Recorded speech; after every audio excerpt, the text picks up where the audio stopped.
기후변화의 영향과 대책. 사실 제목은 그렇게 되어 있지만 실제로 여기에서는 무엇을 물어보는 거냐면요. 지구온난화를 물어보는 거예요.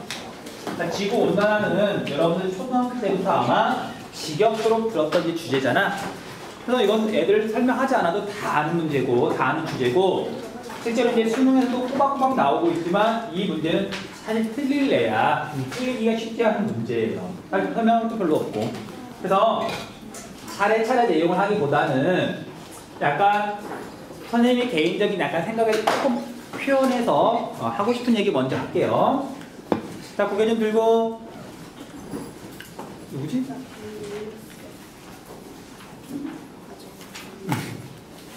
자, 여러분들 지구온난화를 억제하기 위해서 세계 여러 나라 사람들이 모여가지고 이제 합의를 했어요. 약속을 했단 말이야. 그걸 무슨 의정서라 그러죠.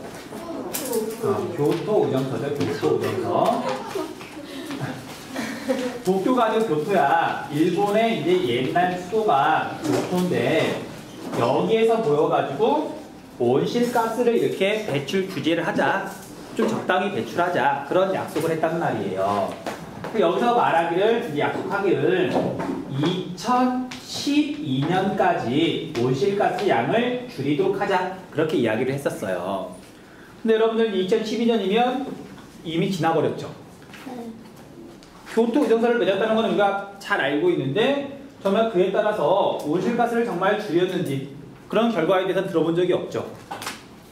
그 이유가 뭐냐면 온실가스를 우리가 줄이려면 이거 적지 마세요. 온실가스를 줄이려면 돈이 많이 들어가요. 석유나 석탄이나 산소가스 대신에 새로운 에너지를 써야 되잖아요. 뭐 태양광을 쓴다든지 뭐 풍력 에너지를 쓴다든지. 근데 그걸 하려면 돈이 들어가잖아. 또는 이걸 또 공장 같은 데서 온실가스를 줄이려면 이산화탄소를 흡수하고 그러려면은 당연히 그런 장치에 돈이 들어간단 말이에요. 그러니까 이걸 하려고 봤더니 기업들이 반대를 하는 거예요. 그러니까 기업이라고 하면 기본적으로 이익을 추구하니까. 그러다 보니까 교토 의정서를 실컷 맺어놓고서 여러 나라들이 이제 탈퇴하기 시작하는 거예요. 우리 못하겠다. 그러니까 전 세계에서 제일 먼저 이제 여기서 탈퇴한 나라가 어디냐면은 약한 나라들이 탈퇴를 못해요. 눈치 봐야 되니까. 그래서 제일 먼저 탈퇴한 나라가 미국이 탈퇴를 해버렸어요. 우리 이거 못 지키겠다. 그럼 다른 나라 입장에서는 지키는 게 의미가 없잖아요. 미국이란 나라가 엄청나게 많은 에너지를 쓰는 나라인데 엄청나게 많은 온실가스를 배출하는 나라인데 그 실제로는 이 교토 의정서가 정말 맨날 들어봤던 이름이지만 완전히 나가리가 돼가지고 실제로 한 게 없어요. 한 게 없어. 그러다 보니까 이제 그래도 이제 우리가 지금 지구온난화가 중요하다고 계속 이야기를 했었는데 이제 뭐 끝낼 수는 없잖아요. 그래서 2010년도에 이제 얘가 별 볼 일 없으니까 이번에는 칸쿤이라고 하는 도시에서 또 역시 세계 나라 사람들이 모여서 합의를 한 거예요. 자, 칸쿤은 어디에 있는 도시냐면 멕시코에 있는 도시예요. 그래서 이걸 갖다 이제 뭐라고 부르냐면 칸쿤 합의라고 불러요. 합의. 그래서 여기서 이제 결정한 내용이 뭐냐면 이것처럼 똑같은 거 해봤자 어차피 못할 게 뻔하니까 우리 교재 보면 뒤에 나오거든요. 녹색 기후 기금이라는 걸 만들자. 그 지구 온난화 때문에 피해를 입는 지역에 대해서 뭐 지원도 좀 해주고 그런 자연재해 같은 거에 대해서 좀 이렇게 대비를 하자. 쉽게 말하면 돈을 좀 모으자. 기금을 좀 모으자. 자, 그렇게까지 합의를 했는데 문제는 거의 이런 식이에요. 자, 우리 지각하면 지각비 걷자 라고 이제 합의는 했어. 근데 예를 들면 지각비를 얼마씩 거둘 건지 또는 이제 몇 분, 뭐 5분 지각한 사람, 10분 지각한 사람 또 다르잖아요. 그 액수 같은 건 어떻게 할 건지 그 문제는 합의를 못한 거예요. 돈 문제는 이제 민감하니까. 자, 돈을 좀 모으면 좋겠다 합의는 했는데 너 얼마씩 너 얼마 그런 거에 대한 전혀 합의를 못했어요. 자, 지각비가 거칠까 안 거칠까? 안 거치잖아요. 쉽게 말하면 너 지각한 대로 양심껏 내라는 소리잖아. 그래서 이것도 지금 합의를 하긴 했는데 실효성을 거둘지에 대해서는 사실 정말 의문이 많이 드는 합의예요. 그래서 생각하기 나름인데 이런 내용을 봤을 때 여기서부터 선생님의 개인적인 생각이에요. 지구온난화가 그렇게 호들갑을 떨었던 거에 비해서는 심각한 위협까지는 아닌 것 같아요. 정말 지구온난화가 진행이 되면 지구에 큰 위기가 닥친다. 이런 것들이 지켜졌겠지. 근데 지금 아무것도 안 하고 지금 시간이 가고 있는 중이잖아요. 물론 지구온난화가 뭐 영향이 없다는 게 아니라. 그것도 이런 것도 있어요. 지구온난화에 대해서 정말 두 손을 들고 환영하는 나라들도 있어요. 하긴 있겠지. 지구의 기온이 올라가면 대표적으로 러시아는 겁나 좋아해요. 러시아 기본적으로 추운 나라잖아. 지구의 기온이 올라가니까 농사 지을 수 있는 땅이 많아지고 이용할 수 있는 땅이 많아진단 말이죠. 러시아, 캐나다, 북쪽에 있는 나라들 있잖아. 좋아한단 말이야. 그 다음 이 나라 말고 지금 나라는 아닌데 여러분들 그린란드라고 하는 섬 알죠? 자, 그린란드가 굉장히 북쪽에 있죠. 그린란드는 초록이라는 이름과 달리 눈으로 덮여있는 섬이란 말이에요. 자, 그린란드가 어느 나라 땅이야? 그린란드가? 덴마크야, 덴마크. 덴마크 땅인데, 자, 이제 그린란드에 사는 사람들이, 지구 기온이 올라가면서 얼음이 녹아요. 농사 지을 수 있는 땅이 생겨요. 그러면서 이제, 우리 이제 덴마크에서 좀 독립하고 싶다. 실제로 지금 그린란드가 독립운동을 하고 있고, 독립운동이라기보다는 그런 움직임이 일어나고 있고, 머지않아서 실제로 독립을 할 거래요. 그러니까 지구온난화가 진행이 되면서 독립을 할 수 있게 되는 거죠. 뭐 좋다기보다는 이제 지구온난화에 대해서는 뭐 되게 중요한 주제인데 이런 흐름도 있더라, 이런 내용도 있더라. 그냥 그 정도만 하고 내용 살펴볼게요. 자, 필기할 내용은 거의 없으니까 교재 보면서 그냥 체크만 하고 넘어갈게요.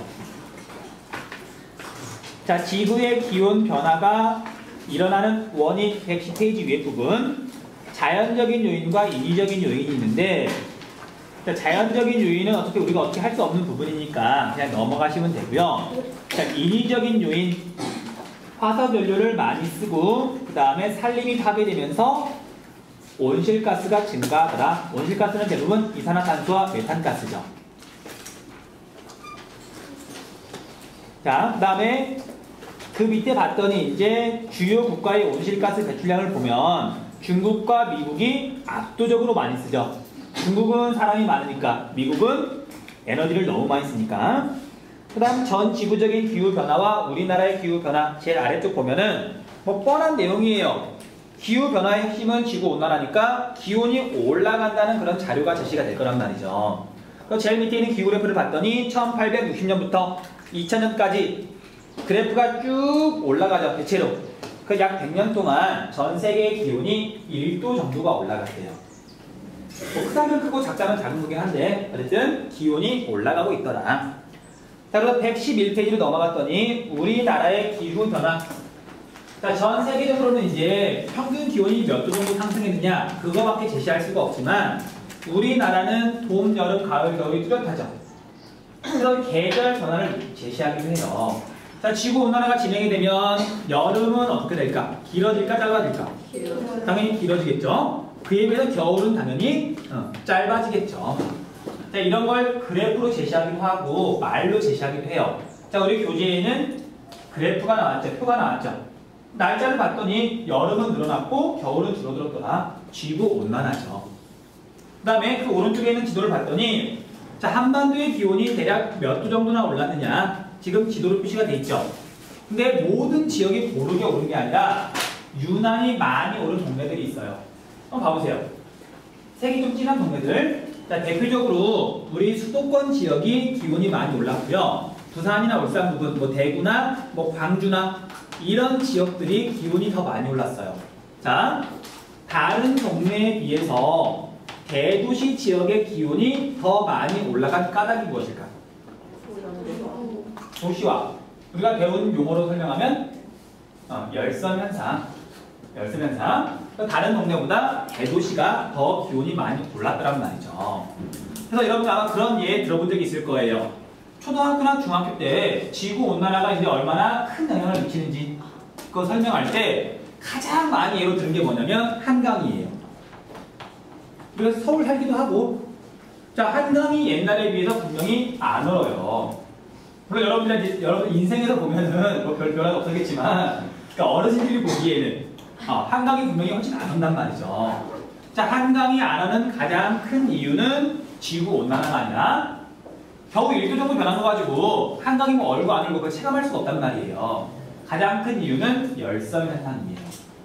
자, 수업 시간에 설명했던 것처럼 서울이 이렇게 있으면 한겨울에 도심 지역과 주변 지역 사이에 거의 10도 가까이 차이가 나요. 그러니까 이 정도 차이가 나야 뭐 얼고 안 얼고 그게 달라지는 거지. 그래서 지구 온난화, 지구의 올해 한반도의 기온이 올라가는데 대도시 지역이 특히 많이 올라갔다. 그렇게까지만 좀 정리를 좀 해주세요. 아니 왜 잘나면 벌써 쓰러지면 어떡해? 걔 누구지?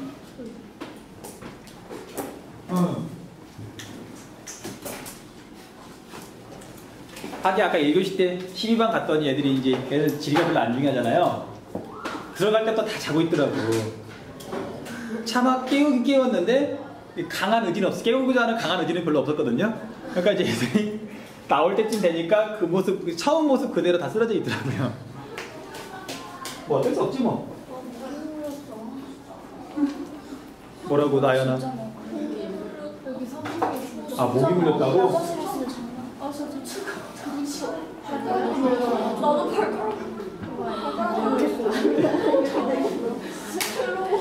좋아하냐? 진짜?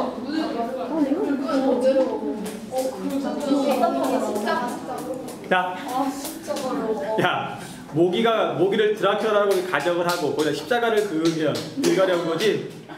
아 그래서 그렇게 하는 거야? 그거잖아. 그래요? 아닌데? 그냥 누르면 안 아프니까 그러니까 안 간지러우니까 여기가 가려우니까 다른 데를 세게 때려요. 그럼 여기가 아프니까 여기가 못 느끼는 거지. 아니야, 넘어갑니다. 자, 이제 지구의 기온이 달라지면서 지구 온난화뿐만 아니라 이제 111페이지 아래에 보면 황사 있죠. 자, 이 황사는 앞에서 했던 내용이니까 그냥 말로만 정리하고 넘어갈게요. 자, 황사가 가장 많이 발생하는 달은 몇 월 달이다? 얘는 4월 달에 가장 많이 영향을 미치더라. 굳이 필기하지 마세요. 우리 아까 다 적혀있는 내용이잖아. 그 다음에 황사가 우리나라에 영향을 미치는 건 어떤 바람 때문이다? 황사풍 때문이다. 그래서 중국에서부터 이렇게 날아오는 거잖아요. 그치? 자, 그래서 이 황사가 영향을 미쳤을 때 나타나는 현상들을 설명할 때 단어들이 있었죠. 개념들이 있었죠. 자, 그래서 가시거리가 짧아지고 시계가 불량해지고 그 다음에 호흡기 질환 환자가 증가하고 정밀기의 불량률이 늘어나고 그 다음에 이 황사가 그런 말고 단점 말고 장점도 있다 그랬었잖아요. 기억나세요?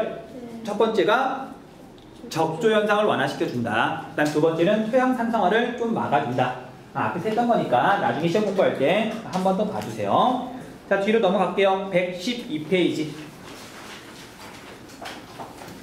자, 112페이지에 보면 이제 기후변화의 영향과 대책이 나오는데요. 자, 이건 지구온난화 때문에 우리 한반도에 어떤 변화가 생기느냐.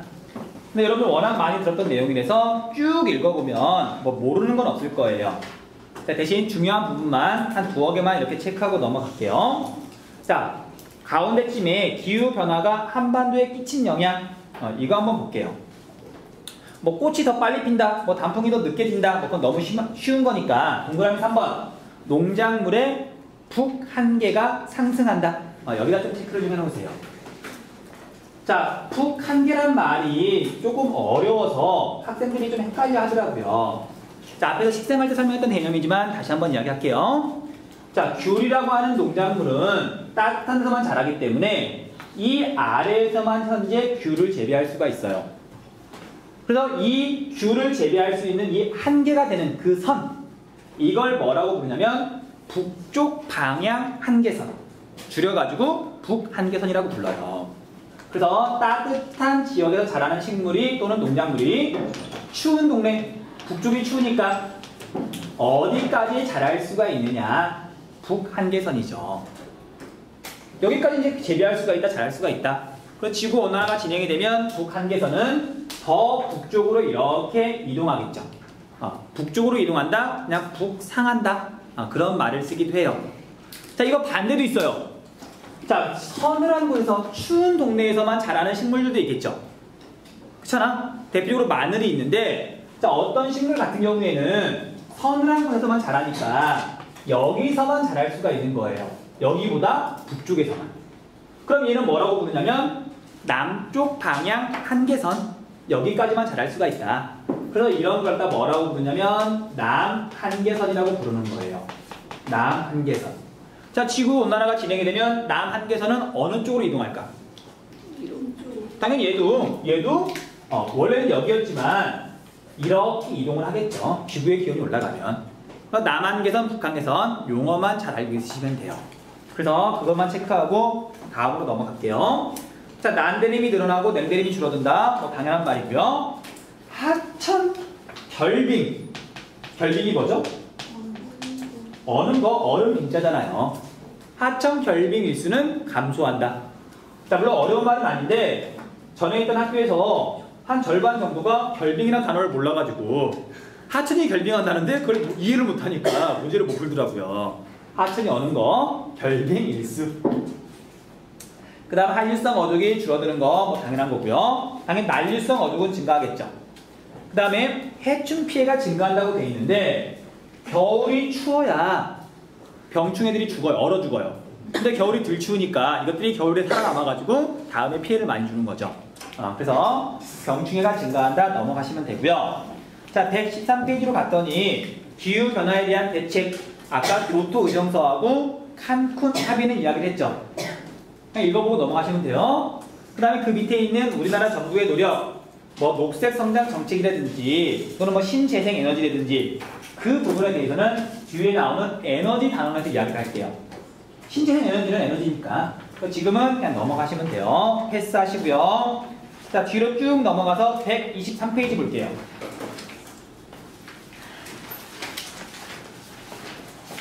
(123페이지) 너 입술 왜 그래? 너무 무리해가지고 선거운동하느라고? 자, 123페이지 자연재해. 자, 우리나라는 자연재해가 많이 발생해요? 비교적 적게 발생해요? 당연히 비교적 적게. 자, 그럼 우리나라에서 가장 규모가 큰, 피해가 큰 자연재해는 뭘까? 태풍을 비롯해서 기본적으로 홍수.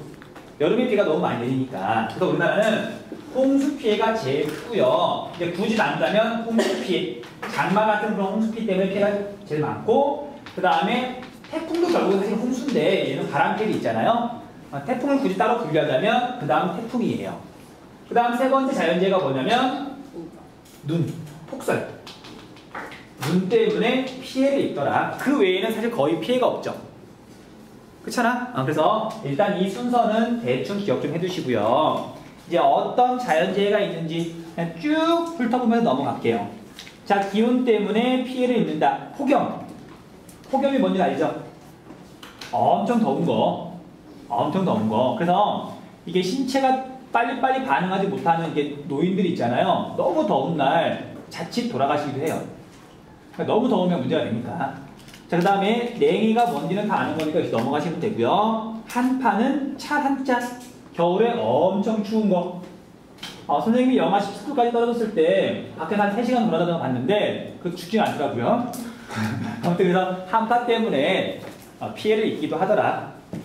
자, 여러분 혹시 2010년에서 2011년 넘어갈 때, 여러분 중학교 2학년 때, 3학년 올라갈 때 혹시 그해 겨울 기억나요?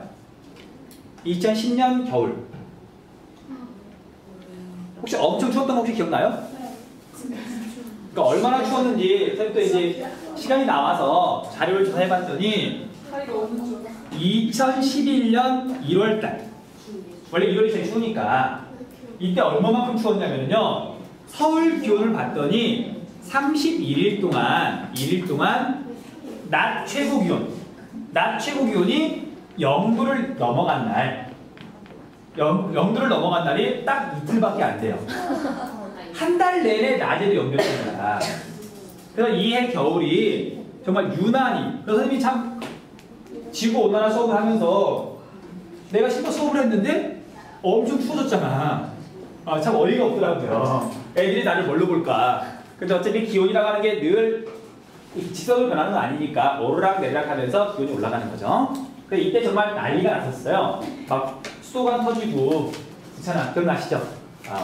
그래서 한파 넘어갈게요. 자 124페이지로 가서 강수 비 때문에 피해를 입는 거. 뭐 홍수 모르는 사람은 없을 거고. 그 다음에 우리 가뭄 있죠? 자 가뭄은 우리나라에서 피해가 큰 건 아니지만 얘 특징에 대해서 물어보기도 하기 때문에 특징 두 가지만 정리할게요. 자 얘는 피해 범위가 다른 재해에 비해서 넓다 좁다? 넓다. 자 예를 들면 서울만 계속 비가 안 올 수는 없잖아요. 비가 안 오면 그냥 전체적으로 넓은 지역에 비가 안 오는 거지. 그 다음에 얘는 진행 속도가 빠른 편이다 느린 편이다? 굉장히 천천히 진행이 되죠. 태풍은 순식간에 쓸고 들어가는 데 비해서 얘는 천천히. 자 그 다음에 폭설하고 태풍만 하면 이제 수업을 마칠 건데 자 여기 보세요. 자 시험도 폭설하고 태풍만 물어볼 거예요. 수능이나 모의고사에서. 자 그런데 이제 우리가 배운 거하고 조금 다른 부분이 하나가 있어가지고 그걸 체크를 좀 해볼게요. 자 먼저 우리가 폭설 눈이 많이 내려가지고 피해를 입는다. 자 폭설 피해가 많은 곳은 당연히 눈이 많이 오는 곳 다설지가 피해가 클 수밖에 없어요. 그래서 우리나라에서 다설지가 어디였었죠? 울릉도, 정읍, 그 다음 대관령이나 강릉처럼 영동 산간지방. 기억나시죠? 기억해야 돼? 자 그런데 문제는 피해를 입으려면 사람이 많이 살고 뭐 농사를 짓고 있거나 그런 지역이 피해를 많이 입잖아요. 자 울릉도 피해가 많을까 적을까? 사람이 별로 안 살잖아. 그러니까 울릉도는 빼요. 여기에 통계 안 잡힌 거야. 자 강원도 산간지역 사람이 많이 살아요? 별로 안 살아요? 자 대관령에 눈이 많이 내렸어. 근데 문제는 도로가 막힐지언정 거기에 사람이 많이 살진 않을 거 아니야. 해발고도가 높으니까. 그래서 다설지 중에서 어디가 폭설 때문에 피해가 많냐면요. 전라도 지역이 피해가 많아요. 그래서 125페이지 오른쪽 위에 있는 지도를 보면 탐사활동 봐보세요. 폭설 피해 횟수를 봤더니 전라도 지역에 분명히 지금 표시가 많이 돼 있잖아요.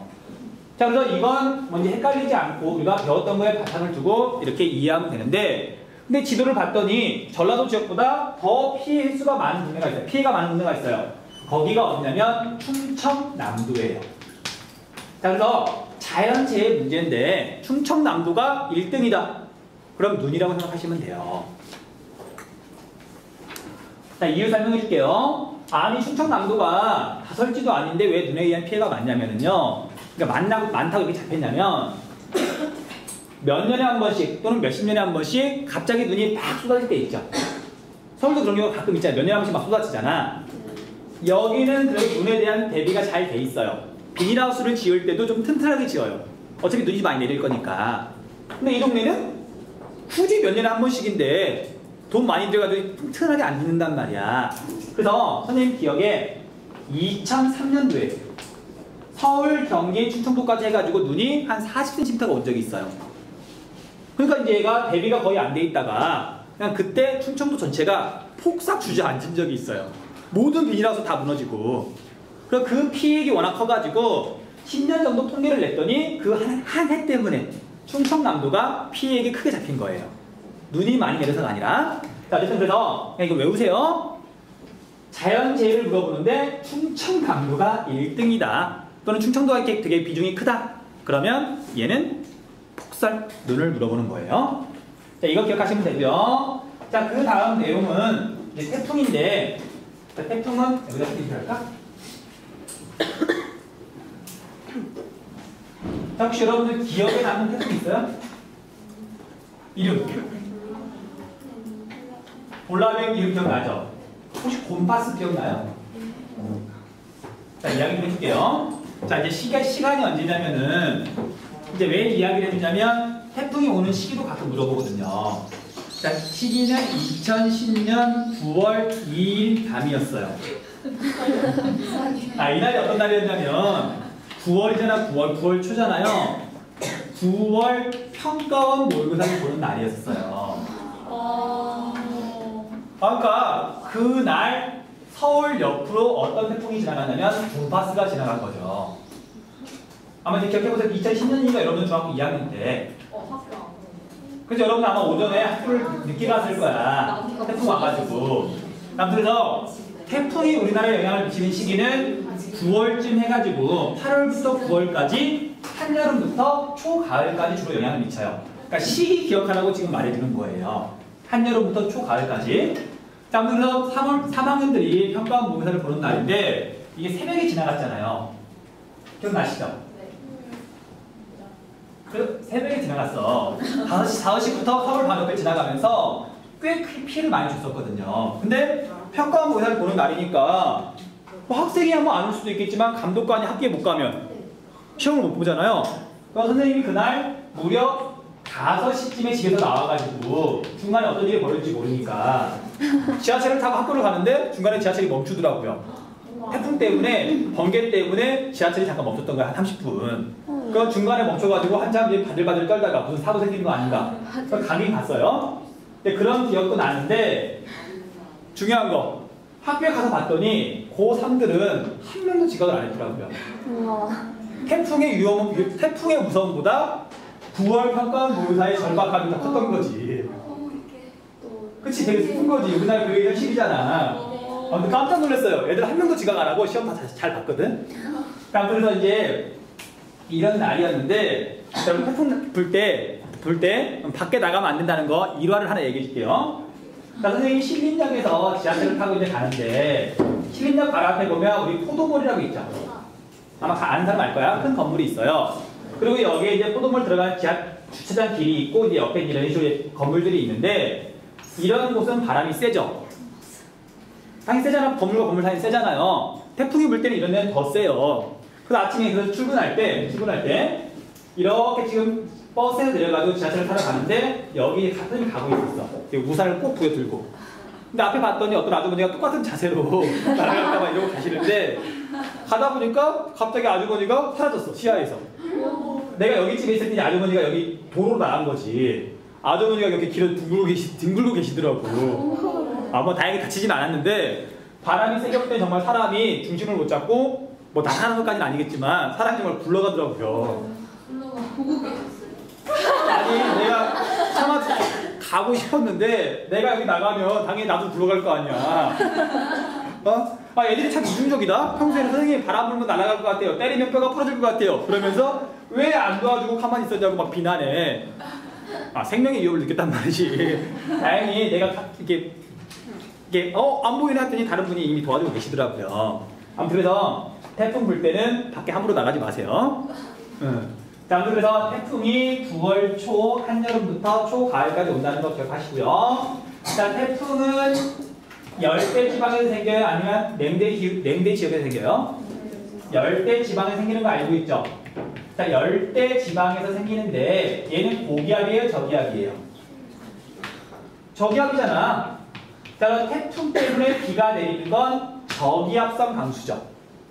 앞에서 했잖아. 차가운 공기와 따뜻한 공기가 힘싸움하는 게 아니라 얘는 그냥 따뜻한 공기, 뜨거운 공기밖에 없더라. 열대 저기압이잖아요. 근데 얘가 열대 지방에 생겼는데 온대 지방에는 우리나라에 영향을 미치는 거죠. 가만히 머물러 있는 게 아니라 얘는 이동한다. 그래서 태풍이라는 놈을 열대 이동성 저기압이라고 그래요. 열대 이동성 저기압. 자, 그 다음에 태풍은 육지에서 생긴다, 바다에서 생긴다. 바다에 생긴다. 열대 바다에 생기는 자연재해가 바로 태풍이죠. 열대 바다에서 생긴다. 자, 그런데 이제 태풍이 우리나라에 오면서 지나가는 길을 봤더니 경로를 봤더니 우리 한반도가 이렇게 있으면 이렇게 올라오는 게 아니라 얘가 곡선으로 올라오죠. 그건 알잖아요. 위에 보면 맨날 보여주잖아요. 우리나라 근처에 오게 되면 태풍이라는 놈이 이렇게 북동쪽으로 가요. 자, 그 이유는 어떤 바람의 영향을 받기 때문에 그렇거든요. 우리나라에서 부는 바람이 편서풍이잖아. 편서풍은 이렇게 부는 바람이에요. 이 영향을 받아서 태풍이 이렇게 움직이는 거예요. 또 경로에는 어떤 바람이 영향을 미치냐면요, 편서풍이 영향을 미친다. 그래서 우리나라 근처에서는 북동쪽으로 이동한다. 자, 그런데 이 태풍이라는 놈이 피해를 굉장히 크게 주는데 재밌게도 이렇게 진행할 때 있잖아요. 이걸 진행 방향이라고 해요. 진행 방향이라고 그러는데 오른쪽 부분하고 1번 부분하고 왼쪽 부분하고 2번 부분하고 피해가 달라요. 자, 태풍은 오른쪽하고 왼쪽하고 어느 쪽이 힘이 세다? 오른쪽. 이거 지구과학 시간에 배웠을 텐데 오른쪽이 힘이 세요? 왼쪽이 힘이 세요? 오른쪽. 오른쪽. 자, 그래서 피해는 진행 방향의 오른쪽이 더 피해가 크고요. 이 오른쪽을 그래서 뭐라고 부르냐면 태풍이 왔을 때 더 위험하다. 위험 반원이라고 불러요. 위험한 반쪽. 자, 이제 이건 시험에서 물어보는 건 이제 이것만 물어보는데 그 원리도 간단히 이야기해 줄게요. 이건 뭐 필기할 필요는 없고 원리를 알면 잊어버리지 않으니까. 자, 태풍이 부는데 기본적으로 우리나라 근처를 지나가기 때문에 여기에 어떤 바람이 불고 있냐면 이렇게 기본적으로 편서풍이 불고 있어요. 그쵸? 우리나라도 지금 편서풍이 계속 불고 있는 거잖아. 그런데 여기에 태풍이 있는데 태풍의 기호 어떻게 그리죠? S자 두 개라 그랬잖아. 그래서 태풍의 기호를 이렇게 그렸더니 S자 두 개. 자, 바람이 불어 들어가니까 태풍으로 중심을 향해서 바람이 이렇게 불어 들어가는 거죠. 근데 태풍 기호는 이렇게 그리지만 태풍 규모가 크잖아? 자, 좀 바람을 크게 그려볼게요. 바람이 태풍 중심을 향해서 이렇게 지금 불어 들어간단 말이에요. 봐보세요. 편서풍과 태풍 자체의 바람이 방향이 같아요, 달라요? 반대죠? 태풍의 바람이 약해지는 거예요. 편서풍 때문에. 바람이 부는데 편서풍도 이렇게 불고 있어요. 대체를 일치하죠? 바람이 세게 부는 거예요. 이게 첫 번째 이유. 편서풍 때문에 태풍의 오른쪽과 왼쪽이 서로 바람이 다르더라. 그 다음에 태풍 자체가 지금 이렇게 이동하고 있잖아요. 이렇게 가고 있는 중에 또 바람이 이쪽으로 불어 들어가요. 이 바람의 이동 속도가 더해져가지고, 참고로 태풍은 우리 우사인 볼트 있죠? 걔가 100m 달리기 하는 속도로 열심히 뛰어가고 있는 중이거든요. 그러니까 그만큼의 속도가 더해지는 거야. 그래서 이쪽이 더 바람이 센 거고요. 여기는 태풍이 이렇게 가고 있는데 바람이 이렇게 들어오는 거니까 바람의 힘이 상쇄가 되는 거죠. 자, 그래서 오른쪽이 위험 반원, 왼쪽을 뭐라고 부르냐면요, 안전 반원은 아니야. 태풍이 불었는데 안전할 리가 없잖아. 그래서 이제 바다를 기준으로 항해가 가능할 만큼 태풍의 힘이 약하다, 항해가 가능하다, 가항 반원이라고 불러요. 기본 용어니까 체크를 좀 해주세요.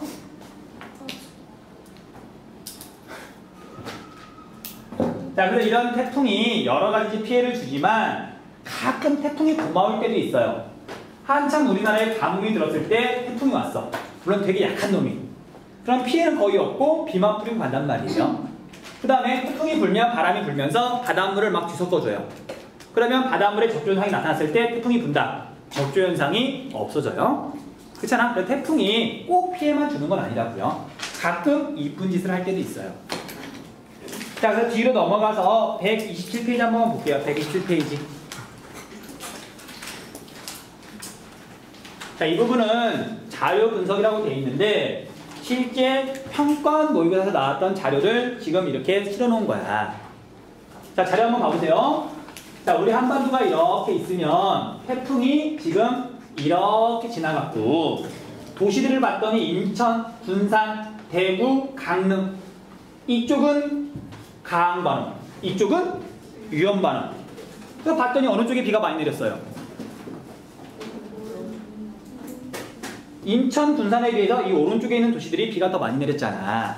자, 그래서 이 중에 대구를 굳이 따지자면 대구는 저기압성 강수가 지금 내린 거예요. 저기압성 강수. 자, 그런데 여러분들 대구랑 여기 강릉이랑 강수랑 한번 봐보세요. 같은 저기압성 강수라고 하기에는 너무 차이가 크죠? 그래서 이 강릉은 플러스 알파가 있는 거예요. 저기압성 강수뿐만 아니라 다른 요인 때문에 비가 정말 어마어마하게 내린 거죠. 자, 밑에 있는 자료 보면 알겠지만 이 태풍이 누사의 누사가 지나갈 때 강릉 지역에서는 하룻밤 사이에 870mm가 내린 적이 있어요. 24시간 동안.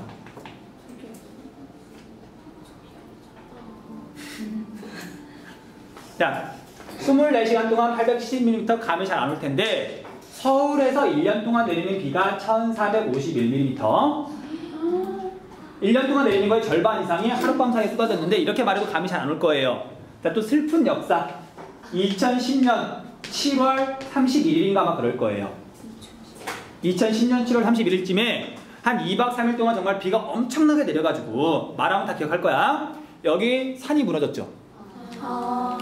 기억나요? 그러니까 무너졌던 산이 기억할 테고 그때쯤 해가지고 비가 엄청나게 많이 왔다는 거 아마 기억할 거야. 선생님이 태어나서 그렇게 비 많이 온 거 처음 봤어요. 처음 봤는데 그때 약 2박 3일 동안 내린 비가 서울에서 약 300mm가 내렸어요. 2박 3일 동안. 하루 동안 870mm가 내린 거예요. 상상이 안 되죠?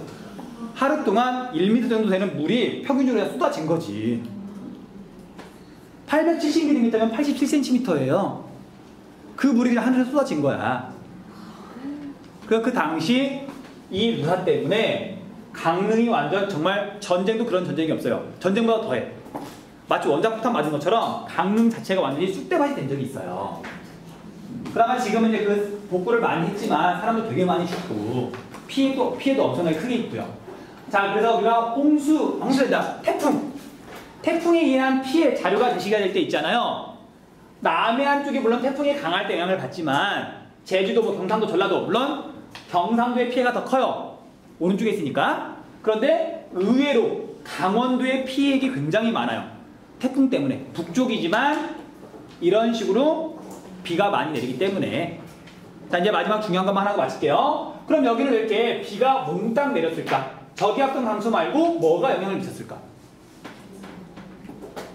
태풍이 여기에 있을 때 있죠. 태풍 규모가 굉장히 크니까 아까 그렸던 바람을 다시 그리자면 태풍 중심을 향해서 바람이 이렇게 지금 불어 들어간단 말이에요. 이 바람은 당연히 강한 바람이야. 태풍이니까. 강한 바람이 동해에서 육지 쪽으로 불어와요. 여기에 뭐가 있죠? 태백산맥. 바람이 태백산맥에 부딪혀가지고 이렇게 비가 많이 내렸던 거예요. 자, 이건 강수 유형 중에 뭐에 속한다? 바람이 산에 부딪혀가지고 비가 내렸잖아. 무슨 성 강수? 지형성 강수. 태풍이 불 때 강한 바람 때문에 지형성 강수가 일부 지역에 엄청나게 내리기도 한단 말이죠. 자, 그 다음에 이제 125페이지로 오면은 말만 하고 넘어갈게요. 자, 마지막으로 지형 요인이 나오는데, 자, 지진은 판과 판이 부딪혀가지고 생기는 거죠. 현재 우리나라 뭐 지진에 대한 큰 피해는 없었으니까 뭐 이걸 물어보진 않을 거고요. 얘는 세계 지진에서 다루는 거예요. 그 다음에 화산은 뭐 백두산이 폭발하는 말이 많았지만 뭐 실제로 폭발은 아직 안 했으니까 시험에서 물어볼 만한 주제는 아니고요. 그 다음에 산사태는 경사가 급한 곳에서 주로 일어나지만 얘가 비가 많이 오는 시기, 집중호우랑 겹치면 산사태가 날 가능성이 더 높아지겠죠. 그냥 그 정도만 체크하고 넘어가시면 돼요. 여기까지 할게요. 질문.